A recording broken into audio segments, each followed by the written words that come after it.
Both Design Master Color Tool Spray and Just for Flowers are flower-friendly spray colors. There's 5 simple techniques to applying color safely to blossoms. But first, let me remind you a couple of other tips. Make sure that your can is thoroughly shaken before spraying. And on the tip of the can, you'll see a black dot. If you turn the nozzle to that point, you'll access the total contents of the can. In spraying the flowers, I'm going to protect my hand with a simple latex glove. Certain situations you don't need to use this, but I like to. The first technique is misting, and I'm going to use the olive bride to show of changing the white hydrangea to a beautiful crisp green color. You'll want to spray by holding your can 15 to 18 inches away and lightly misting the blossoms.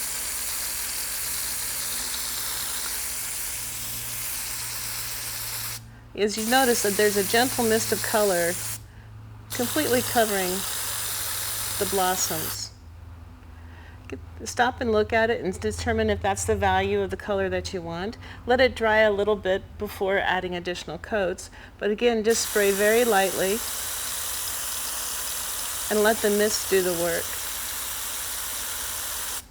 With hydrangeas, I also like to puff it a little bit, and you'll see that some other petals show forward, and then lightly spraying those areas will blend everything to give you a more natural appearance of color. Remember to keep the distance of 15 to 18 inches. If you spray too closely, the propellant in our sprays will actually freeze the blossoms and make it turn brown. If you've ever spray painted an item before that for a long time your fingertip gets a little frozen and cold, it's the same principle. The propellant is causing your fingertip to get cold. So if it's cold on your fingers, it's also going to be cold on the blossoms. Another technique is very similar to misting, but we're going to be spraying further away, and it's called airbrushing. On this blue hydrangea, I'm spraying more like 20 inches away and adding a little bit of highlight to the blossom. It's giving it a little bit more of an autumn coloration to the hydrangea rather than the bright blue. And that's called airbrushing. The next technique is called toning.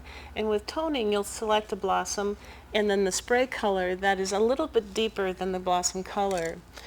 You'll spray, again, 15 to 18 inches away, but you're just going to be hitting the edges of the blossom so that it tones the petal.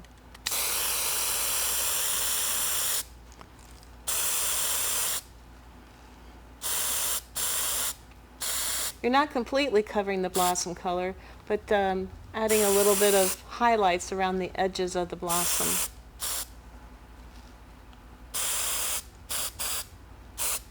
And that's called toning. A fourth technique is called back spray, and that works wonderfully on items. It'll be great like on a lily as well, but like on cymbidium orchids, phalaenopsis, and items like that as well. And that oftentimes just a little bit of application from the back side gives more vibrancy to the blossom on the front side. So this, I'm going to take our flat white and mist it from the back side only.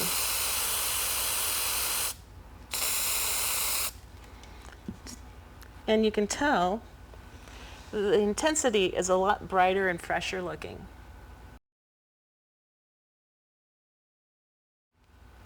Then our final technique is tipping, and that works great for carnations or roses. And in a protected hand, cup it around the blossom and pull it through so just the tip of the flowers are showing. And then you'll be misting the color just on the tips, anything that is exposed in that top of your hand.